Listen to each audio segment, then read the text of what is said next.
ఓం శ్రీ గణేశాయనే నమః. శ్రీమాత్రే నమః. నమస్తే. సృష్టికి మూలం అమ్మ, ప్రతి సృష్టికి మూలం భార్య. ఇది అందరికీ తెలిసిందే, కాదంటే కాస్త వివరంగా చెప్పుకుందాం.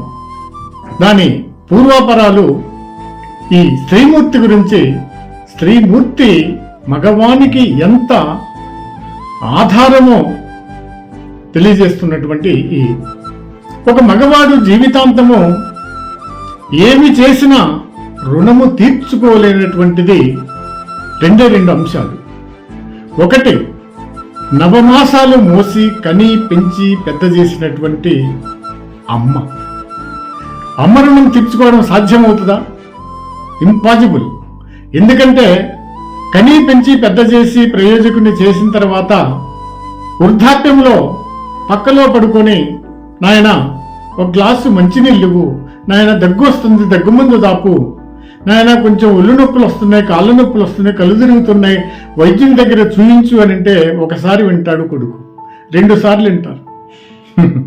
తర్వాత యాపో నువ్వు ఎప్పుడు ఇంతే అంటావు, ఒక చచ్చిపోతే ఒకసారి పీడపోద్ది కదా అని విసుక్కుంటుంటాడు కొడుకు కదా. మరి కనీ పెంచి పెద్ద చేసేటప్పుడు ఎన్నిసార్లు ఆ తల్లి చేత ఆ కొడుకు దాహం తీర్చుకొని ఉంటాడు, ఆకలి తీర్చుకొని ఉంటాడు, భయాందోళనకు గురైనప్పుడు ఎత్తుకోమని మారాం చేసి ఉంటాడు. అది ఒక్కసారి గుర్తు చేసుకుంటే ఎన్ని జన్మలెత్తినా కానీ అమ్మ రుణం తీర్చుకోలేనటువంటిది కదా. అదేవిధంగా భార్య రుణం కూడా ఈ సృష్టికి ప్రతిరూపమే భార్య.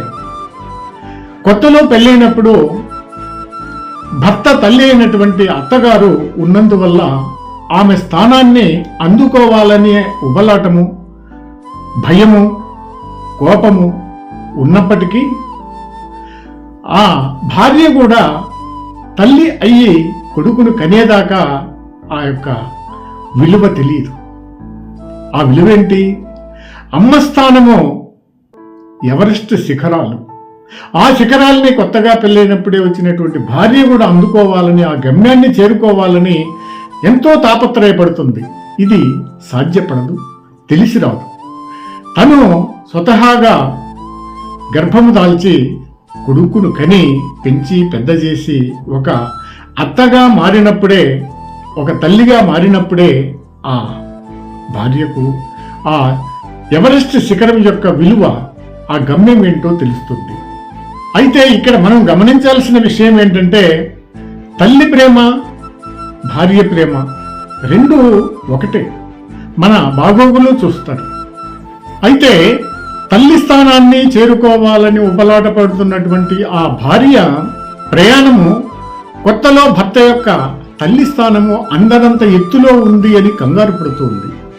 ఒకసారి భార్య కూడా తల్లి అయ్యి ఆ శిఖరము అధిరోహించాక గాని ఆ తల్లి విలువ తెలిసి రాదు.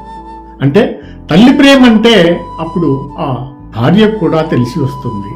అప్పుడు ముందు తల్లికి కొడుకు అయ్యాకే కదా తనకి భర్త కాగలిగాడు అనే నిజము భార్యకు తెలిసి వస్తుంది.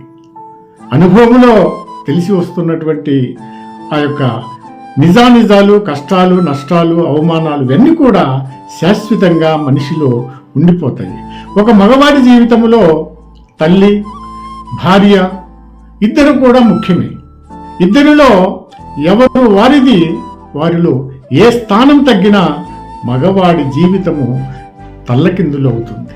మగవాడు నిజానికి చెప్పాలంటే కుటుంబానికి ఆధారభూతుడు కాదు, మగవాడే స్త్రీమూర్తులపైన ఆధారపడి ఉన్నటువంటి వాడు అని మగవాడు గ్రహించగలిగి అమ్మ స్థానానికి ఆ రుణం తీర్చుకోవడానికి ప్రయత్నం చేస్తూ ఉంటే మన సృష్టిలో ప్రేమానుబంధాలకి తిరుగుండదు.